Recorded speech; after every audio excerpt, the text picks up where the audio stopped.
नमस्कार दोस्तों, स्वागत है आपका ज्ञान अकेडमी में। आज अपने लेकर आऊँ 12th क्लास की एक्सरसाइज नंबर 10। इसमें आज हम बात करेंगे सदिश बीजगणित वेक्टर अलजेब्रा की।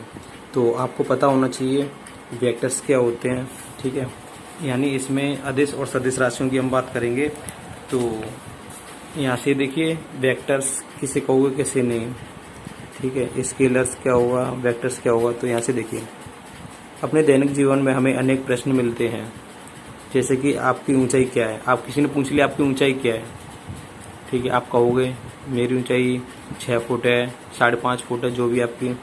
एक फुटबॉल के खिलाड़ी को अपनी ही टीम के दूसरे खिलाड़ी के पास गेंद पहुंचाने के लिए गेंद एक पर किस प्रकार से प्रहार करना चाहिए। एक प्लेयर यहाँ है और एक प्लेयर यहाँ है, ये फुटबॉल को पास करना चाहता है, तो इधर ये फुटबॉल इधर जाएगी, ठीक है। इस तरीके से अवलोकन कीजिए, यानी माइंड में सोचिए कि प्रथम प्रश्न का संभावित उत्तर 1.6 मीटर हो सकता है। यानी जो भी ऊंचाई है आपकी 1.6 मीटर हाइट हो सकती है।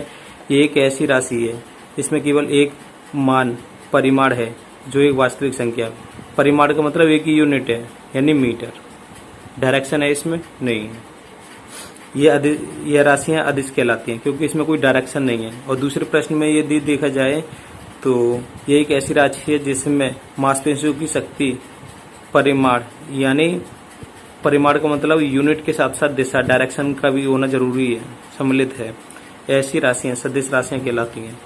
तो हम बात करेंगे सदिश राशियां और अदिश राशियां कौन कौन सी। अदिश राशियां देख लीजिए, इसके लक्ष्य क्या क्या होते हैं। लंबाई, द्रव्यमान, समय, दूरी, गति, क्षेत्रफल, आयतन, तापमान, कार्य और ये धन, वोल्टता, घनत्व, प्रतिरोधक इत्यादि। एवं सदिश राशि जैसे कि ये देखिए ये सब यहाँ तक मैंने जो बताया था, यहाँ तक अदिश राशियों में आ जाएंगे, स्केलर में आ जाएंगे। वेक्टर में कौन कौन से आएंगे। विस्थापन यानी मैं इसका विस्थापन करूंगा किसी न किसी डायरेक्शन में जाएगा। वेग होगा, एक्सीलरेशन, त्वरण, बल, भार, संवेग, विद्युत क्षेत्र की तीव्रता इत्यादि बहुधा मिलती हैं, तो आपको याद रखनी है। तो हम कह सकते हैं कि सदिश राशियां और अदिश राशियां किसे कहते हैं, स्केलर्स क्या होते हैं। अदिश राशियां वे राशियां जिनमें केवल परिमाण होता है, यानी यूनिट होती है, डायरेक्शन नहीं होता। इसमें मैग्नीट्यूड होता है, यानी परिमाण, मैग्नीट्यूड होता है, दिशा नहीं होती है, दिशा नहीं होती है। दिशा का मतलब होता है डायरेक्शन, ठीक है। अदिश यानी सदिश राशि वेक्टर्स में क्या आएगा, इसमें मैग्नीट्यूड यानी परिमाण के साथ साथ दिशा होती है। परिमाण के साथ साथ दिशा भी होती है, दिशा यानी डायरेक्शन भी होती है। तो ये राशियां कौन सी कहलाती हैं, सदिश राशियां। क्लियर है, छोटा सा था। चलो अब मेन बात कर ले रहे हैं, यानी एक्सरसाइज 10.1 पे आते हैं। ये तो हमें पता ही है 10th क्लास में 11th, और ये फिजिक्स के चैप्टर हैं लगभग। ये तो चलो हमें जल्दी से जल्दी एक्सरसाइज फिनिश करनी है। आपका 10.1 से पहला क्वेश्चन है, उत्तर से यानी नॉर्थ डायरेक्शन से 30 डिग्री पूर्व यानी ईस्ट में 40 किलोमीटर के विस्थापन का आलेखीय निरूपण कीजिए। तो एक ग्राफ बनाना है आपको। ये देखिए डायरेक्शन शो कैसे करोगे। सबसे पहली बात है डायरेक्शन शो करना, ठीक है। स्केल से बना लेना, कोई टेंशन नहीं है। आप नॉर्थ कहीं भी रख लो, यानी उत्तर डायरेक्शन 4 पॉइंट में से कहीं रख लो। इसके क्लॉकवाइज हमेशा पूर्व आता है, क्लॉकवाइज। यदि यहाँ पे नॉर्थ यहाँ रख रहे हो तो क्लॉकवाइज यहाँ पे पूर्व आएगा, यानी ईस्ट आएगा। यदि आप नॉर्थ यहाँ पे रख रहे हो तो इसके क्लॉकवाइज 90 डिग्री पे पूर्व आता है। यदि आप उत्तर दिशा यहाँ पे रिप्रेजेंट कर रहे हो तो पूर्व कहाँ चला जाएगा, क्लॉकवाइज का मतलब होता है घड़ी की सुई की दिशा के अनुसार चलना, इस तरीके से। तो पूर्व यहाँ पे आ जाएगा। यदि आप उत्तर यहाँ पे रिप्रेजेंट कर रहे हो तो आपका पूर्व यहाँ पे आएगा, यानी ईस्ट डायरेक्शन यहाँ पे आ जाएगी। तो कहीं किसी पॉइंट पे कर लीजिए, कोई फर्क नहीं पड़ता। बस आपको नॉर्थ दिखाना है, यानी उत्तर दिशा दिखानी है। उत्तर को नॉर्थ बोलते हैं, एन से रिप्रेजेंट कर दे रहा हूँ। और इसके क्लॉकवाइज यानी घड़ी की सुई जैसे चलती है ना, ऐसे क्लॉकवाइज वहाँ पे आया था पूर्व। पूर्व को बोलते हैं ईस्ट डायरेक्शन, ठीक है। जैसा कि सभी को पता है उत्तर के सामने क्या होता है, दक्षिण। यानी साउथ, ठीक है। और पूर्व के सामने क्या होता है, सूर्य पूरब से उदय होता है तो डूबता कहाँ पे है, सेट कहाँ पे होता है, पश्चिम में, पश्चिम यानी west, east, west, north, south. अब क्वेश्चन में कहा गया है कि 30 डिग्री उत्तर से पूर्व में, यहाँ से ये देखिए यहाँ से लेकर यहाँ तक 30 डिग्री चलाना है इस तरीके से। अब डी या कंपास का यूज कर सकते हो, मेरे पास फिलहाल नहीं है, तो यहाँ से आज को 30 डिग्री ड्रॉ करना है उत्तर से लेके पूर्व में, यानी नॉर्थ से लेके ईस्ट में 30 डिग्री, ये रहा 30 डिग्री। ये वाला करना, ना कि ये वाला करना है, ठीक है। उत्तर से पूर्व की यानी ये वाला, ये ठीक है, यहाँ तक ले रहा हूँ मैं, ये 30 डिग्री है। और कितना विस्थापन करना है, 40 किलोमीटर का विस्थापन, 40 किलोमीटर।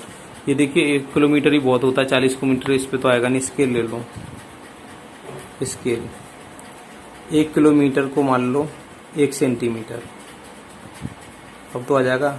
और 4 किलोमीटर का मतलब 4 सेंटीमीटर। स्केल नहीं है, स्केल से यहाँ पे एक स्केल खींचना, वहाँ पे 1 सेंटीमीटर आएगा, 2 सेंटीमीटर, 3 सेंटीमीटर, 4 सेंटीमीटर क्रॉस कर देगा। इसका नाम दे देना ओ, इसका नाम दे देना पी। तो वेक्टर ओ पी, ये वेक्टर है, डायरेक्शन है, इस दिशा में जा रहा है, नॉर्थ से लेके ईस्ट की डायरेक्शन में जा रहा है 30 डिग्री, ठीक है। Equal to 40 kilometre, sorry 40 kilometre, ठीक है। ये बस इतना रिप्रेजेंट करना है, वेक्टर ओ पी, इसका नाम दे दिया हो, इसका नाम दे दिया पी।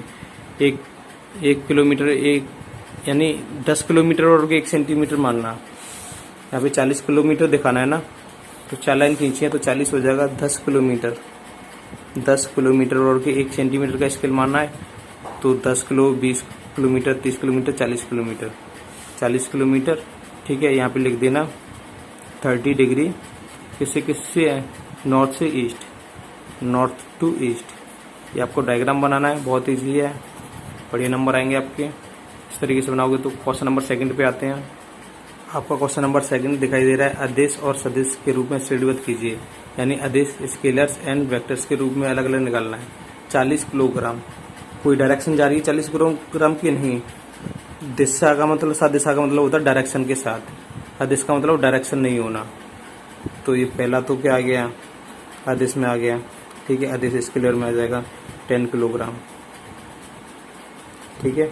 और दूसरा 2 मीटर उत्तर से पश्चिम, डायरेक्शन दे दी ना उसने, और लेंथ भी दे दी है, 2 मीटर चलना उत्तर से पश्चिम, तो किस में आ जाएगा, सदिश में, सेकंड वाला सदिश में आ जाएगा।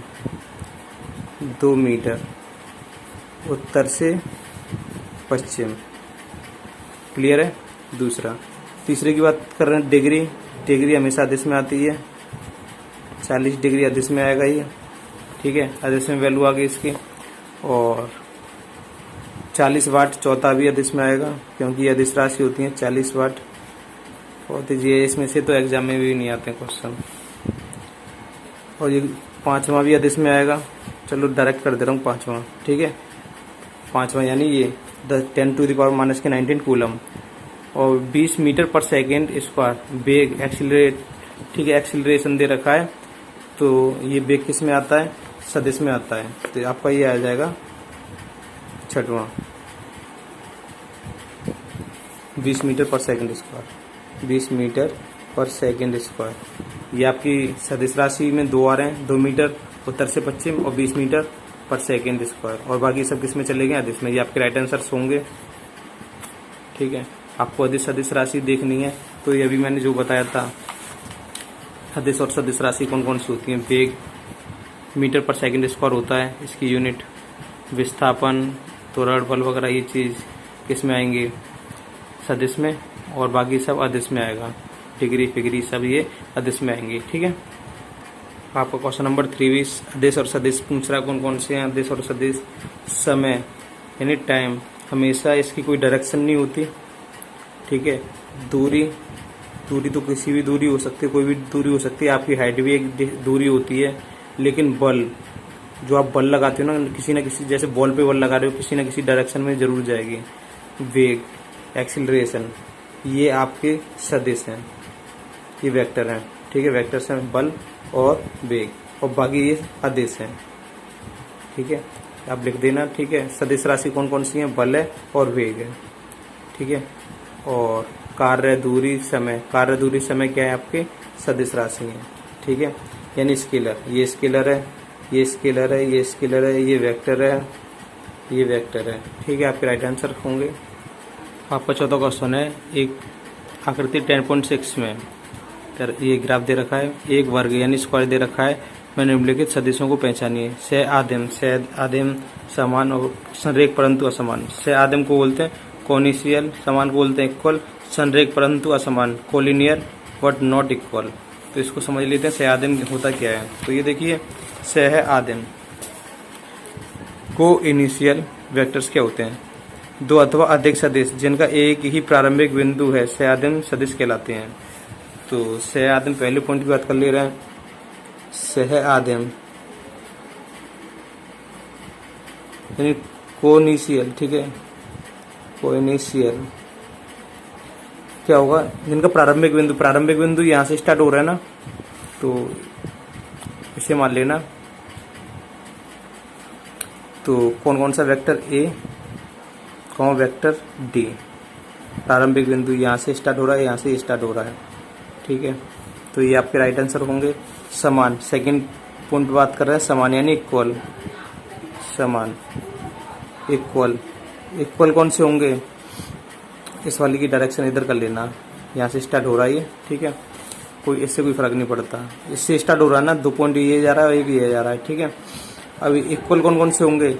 इक्वल होंगे आपकी जिनकी डायरेक्शन और मैग्नीट्यूड इक्वल है। डायरेक्शन इसकी भी नीचे, इसकी भी नीचे है, ठीक है, इसकी इधर है, इसकी इधर है, तो लिख लेना समान इक्वल होंगे। Vector D and vector B समान होंगे क्योंकि मैग्नीट्यूड यानी परिमाण तथा दिशा एक ही है। परिमाण यानी मैग्नीट्यूड और दिशा यानी डायरेक्शन एक ही है, ठीक है। बात कर ले रहे हैं तीसरे, संरेख परंतु असमान। तीसरा पॉइंट, संरेख परंतु असमान। संरेख है यानी कि पैरेलल है। संरेख का मतलब कोलिनियर होता है, collinear but not equal. Equal का मतलब एक ही डायरेक्शन में। Vector A vector C, vector A comma vector C, इसने देखिए इसने डायरेक्शन नहीं दिखाई, मैं डायरेक्शन दिखा रहा हूँ। पैरेलल तो है इसके लेकिन डायरेक्शन अलग अलग है, देख लेना, पैरेलल तो है लेकिन डायरेक्शन अलग अलग है, इस कारण ये संरेख परंतु असमान है। ये आपके राइट आंसर्स होंगे, ठीक है। आपको क्वेश्चन नंबर 5 है, निम्नलिखित का उत्तर सत्य अथवा असत्य, रॉन्ग राइट वाले हैं, के रूप में दीजिए। वेक्टर ए तथा माइनस वेक्टर बी संरेख है क्या? ये देखिए एक जा रहा है इस डायरेक्शन में वेक्टर ए और कोई जा रहा है इधर माइनस वेक्टर ए। संरेख का मतलब पैरेलल, क्या पैरेलल है? जब तो वेक्टर ए वेक्टर बी आ रहा है, बिल्कुल सत्य है। ये इसकी डायरेक्शन प्लस की ओर है, पॉजिटिव की ओर है, इसकी डायरेक्शन नेगेटिव की ओर है, उससे कोई फर्क नहीं पड़ता। पैरेलल तो होनी चाहिए एक दूसरे के, इधर जा रही हूँ करके, लेकिन पैरेलल तो है, इसलिए जो पैरेलल है वो संरेख है। दो संरेख सदिशों का परिणाम सदैव समान होता है, गलत। ये दो संरेख हैं, ठीक है, सदिशों का परिमाण सदैव यानी मैग्नीट्यूड हमेशा समान होता है, बस ये असमान रहते हैं क्योंकि ये इधर जा रहा है, ये इधर जा रहा है, ठीक है, असमान भी होते हैं, ये गलत है, ठीक है, असत्य है। समान परिमाण वाले दो सदिश संरेख होते हैं, ये भी असत्य हो जाएगा। समान परिमाण वाले दो संरेख सदिश कोलिनियर सदिश समान होते हैं, ये भी सत्य। आपका सिर्फ सत्य राइट जो है फर्स्ट है और बाकी सब रॉन्ग है, ठीक है। कोई दिक्कत लेने वाली बात नहीं है, मेन चैप्टर नहीं है, मेन चैप्टर आने वाले आपके, उस पर आपको ज़्यादा से ज़्यादा फोकस करना है, ठीक है।